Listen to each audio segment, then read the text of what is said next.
बिस्मिल्लाहिर्रहमानिर्रहीम। अस्सलाम वालेकुम नाज़रीन, इलाकाई खबरों के साथ मैं हूं अली हसन साबरी और आप देख रहे हैं नवाए नेशन। रुख करते हैं तांदलियावाला का, जहां प्रेस क्लब तांदलियावाला रजिस्टर्ड का इजलास हुआ।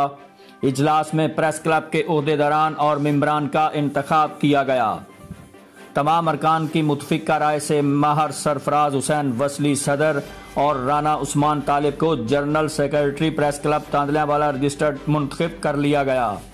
इस मौका पर मुंतखब होने वाले दीगर ओहदेदारान और मेंबरान का भी इंतखाब किया गया। मुंतखब होने वाले ओहदेदारान और मेंबरान ने अपने ख्यालात का इजहार करते हुए कहा कि इलाका के इज्तिमाई मसाइल को उजागर करना हम सब की जिम्मेदारी है। इस मौका पर सदर मार सरफराज वसली और जनरल सेक्रेटरी ने सबको साथ लेकर चलने के अज़्म का इरादा भी किया।